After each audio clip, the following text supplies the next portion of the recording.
মোড়ার পরে ডালাই করে বেশি বেড়াতাম ঘন্টা পরে।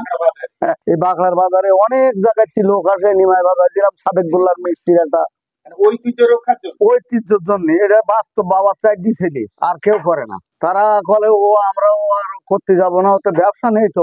ওই বাবার পৈতৃকটা বজায় রাখতে বাবাও কষ্ট পাবে না, বৃদ্ধ হয়ে গেছে 85 বছর বয়স, তা কয় যে বাবা ছাড়িস নিয়ে যে দুদিন পরে করে। আসলে এতে বয়স হয়ে গেছে, খাটনি বাবা, তাতে এতে জনের দাম হয় না। ও তোমার কি ছেড়ির আগে উঠেছি, উঠিয়ে বইছি আর এই কিনতে উঠবো সন্ধি, এই প্যাকিং ট্যাকিং করে উঠছি 8টা বাজবে রাত। খাওয়াও হবে না, স্যানও হবে না, স্যানটা যায় হবে, খাওয়াও যাচ্ছে না সবাই। কয়জন মিলে আপনারা এই নিমাই বাজারটা তৈরি করেন? ওই এখন ধরে নিচ্ছে আমরা, আমার ওই বাচ্চা একটু ঘুরু দেয় মেশিনটা, আমি ভাজি প্যাকিং করার সময় আমার বাড়িওয়ালা আমি আর আমার ওই ভাই ফোটাই 3 ধরে করি। আমাদের আর কোনো লোক নেই, কর্মচারী খাটাবো কি করে, এতে কোনো লাইন নেই বাবা। বাবা বারবারই করছে বাবা আমি বেশি থাকতে থাকতে ছাড়িস নে, বহু দূরস্তরের লোক আসে। এই বাগলার বাজারে অনেক জায়গায় লোক আসে, নিমাই বাজার দিলাম সাদেক গোল্লার মিষ্টির একটা সুনাম আছে, দূরস্তর আছে বুঝলে, যার কারণে বাবা অনুরোধ করছি বাবা তুই ছাড়িস না। আমি কয়েকবার ছাড়ি দিতে গেছি, তা বাবা কাছে বাবা যে দুদিন পারিস কর, আমার নামটা বজায় রাখ, আমি এখনো বেঁচে আছি।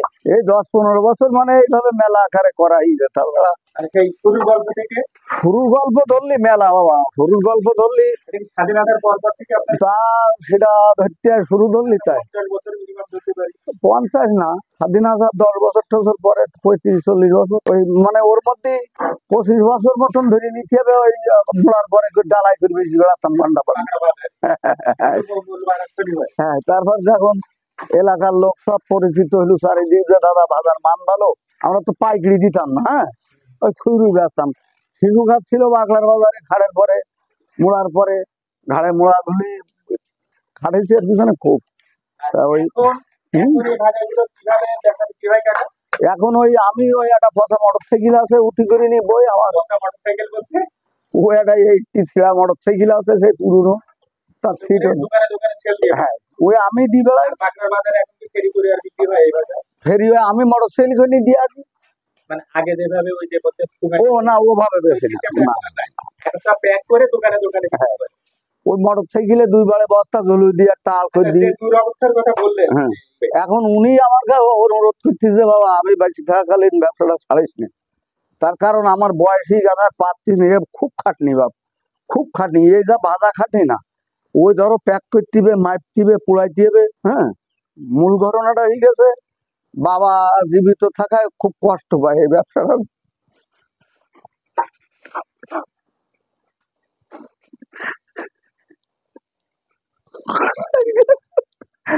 খুব কষ্ট পায়।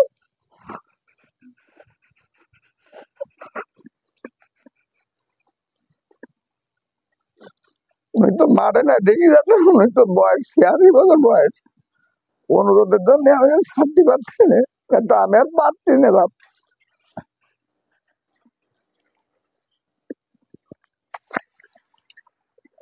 খুব কষ্ট, খুব কষ্ট।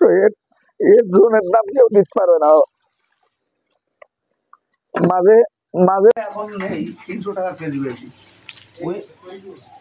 ওই নিয়ে গেলাম 2 কেজি, এবারটা নিয়ে গেলি তা ওই ভাজার মধ্যে ফুট কাটে। বেকারির লেমন বিস্কুটই হলো বাগলা করিম বেকারি, ওই যে বোটঘাটের যে রাজ্জাক খাই, ওরা 2 বাপ বক্তব্য দিল। এবারটা ভাজায় ফাঁস হলাম আমি, আমার টাকা